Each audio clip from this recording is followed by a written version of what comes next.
اس کی تشریح میں بعض بزرگوں نے اتنا لکھ دیا ہے، جو نشے کو حلال سمجھ کر، شراب کو حلال سمجھ کر کے پیتا ہے۔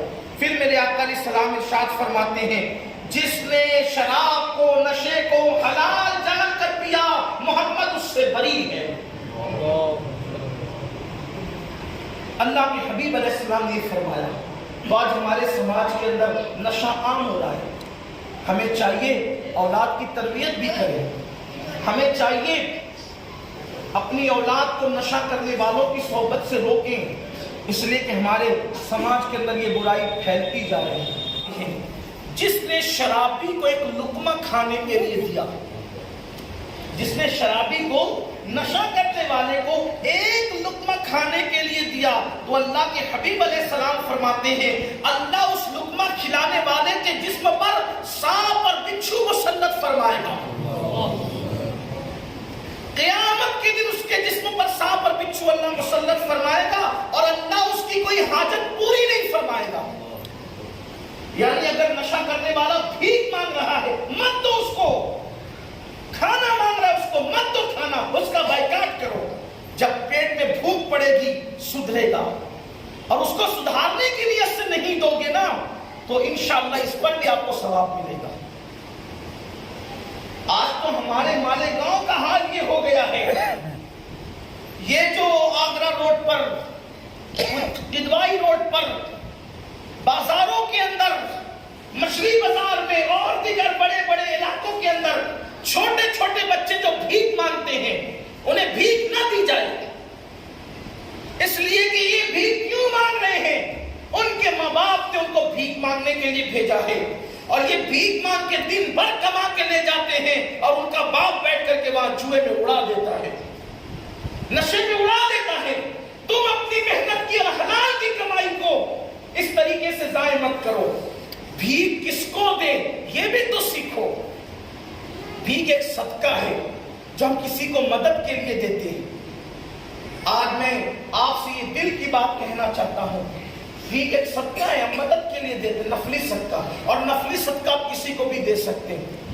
آپ اپنے پیسے سے جوئے کو فروغ کیوں دے رہے ہو؟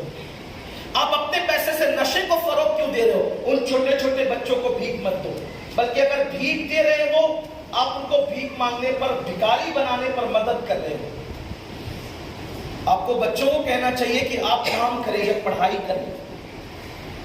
یہ بچہ اگر آج بھکاری بن گیا، آج 10 سال کا بچہ یہ بھکاری بنے گا، 5 سال کا بچہ یہ بھکاری بنے گا، اگر وہ 70 سال تک کے جیتا ہے تو 60 سال کے لیے آپ نے اس کو بھکاری بنا دیا۔ آپ نے اس کو بھیک نہیں دینا، آپ کوئی گنہگار نہیں ہوں گے۔ خود اللہ کے رسول علیہ السلام نے بھی ایسا کیا ہے۔ آپ یہ نہ سمجھیں کہ میں اسلام کے خلاف کوئی بات کرنے بیٹھا ہوں، اس لیے کہ آپ کی بھیک کا مس یوز ہو رہا ہے۔ اللہ کے رسول نے بھی کسی مانگنے والے کو روکا، اس لیے کہ حضور کی یہ خواہش تھی، حضور کی یہ چاہت تھی کہ میرا کوئی امتی مانگنے والا نہ ہو، میرا ہر امتی دینے والا ہو۔ حضور اپنی قوم کو دینے والا دیکھنا چاہتے تھے، مانگنے والا نہیں۔ مشہور روایت ہے، بہت مشہور ہے، کہ ایک جوان آیا اللہ کے رسول کے پاس صلی اللہ علیہ وسلم، میرے آقا علیہ السلام کے پاس ایک جوان آیا اور اس نے عرض کیا، رسول اللہ میرے بچے بھوکے، مجھے بھیک عطا کریں۔ وہ تو آئے تھے سب کو دینے کے لیے، شان یہ تھی، واہ کیا جود و کرم ہے، شہر کہاں تیرا، نہیں سنتا ہی نہیں مانگنے والا تیرا، دھارے چلتے ہیں عطا کے وہ ہے قطرہ تیرا، تارے کھلتے ہیں سخا کے وہ ہے ذرہ تیرا۔ کون دیتا ہے؟ دینے کو منہ چاہیے، دینے والا ہے سچا ہمارا نہیں۔ حضور تو آئے تھے دینے کے لیے، لیکن اس دن آنے والے کو دیکھا، اس نے کہا حضور میرے بچے بھوکے ہیں، چہرہ زرد پڑ چکا ہے، پھٹے پرانے کپڑے، حضور میرے بچے بھوکے ہیں۔ میرے کریم آقا نے کچھ دینے کی بجائے فرمایا، یہ بتا تو کیا کرنا جانتا ہے، کون سا ہنر تو جانتا ہے، تو کون سا ہنر جانتا ہے؟ حضور پوچھ رہے کون سا ہنر جانتا ہے؟ یعنی سنت یہ بھی ہے کہ کوئی مانگنے آئے تو اس کو کسی کام سے لگاؤ۔ یہاں تو پوری قوم کو بھکاری بنا رہے ہیں، پوری قوم کو بھکاری۔ شاہ جہاں کے دور تک ہم نے جو تاریخ پڑھی ہے، اگر وہ تاریخ صحیح ہے تو شاہجہاں کے دور تک ہندوستان کے اندر نہ کوئی بھکاری نظر آتا تھا نہ کوئی چور نظر آتا تھا۔ اگر نفلی صدقہ ہی دینا ہے آپ کو تو میں آپ سے یہ بات کہنا چاہتا ہوں، اپنے مسجد کے امام کو دیجیے، اپنے مسجد کے امام کو دیجیے، مدارس کے طلباء کو دیجیے، نیک اور متقی لوگوں کو دیجیے، اس لیے کہ نفلی صدقہ آپ کسی کو بھی دے سکتے ہیں۔ اگر آپ کا پیسہ اچھی جگہ جائے گا، آپ نے مسجدوں کے اماموں کو تنخواہ کتنی دے رکھی ہے، 1000-1200 تو دیتے ہو ہفتے کا، اس میں ہونا کیا ہے؟ اگر لوگ ان مسجد کے اماموں کو دینے لگے، اگر ہر جمعہ ایک بندہ 50 روپیہ بھی امام کے ہاتھ میں رکھنے لگ جائے نفلی صدقے کے طور پر کہ میں نے اللہ کے لیے اپنے امام کو دینا ہے، اگر 500 لوگ اس مسجد میں نماز کے لیے آئے تو میں سمجھتا ہوں کہ محلے میں سب سے زیادہ امام کا ہو جائے گا، کسی پہ بار بھی نہیں پڑے گی۔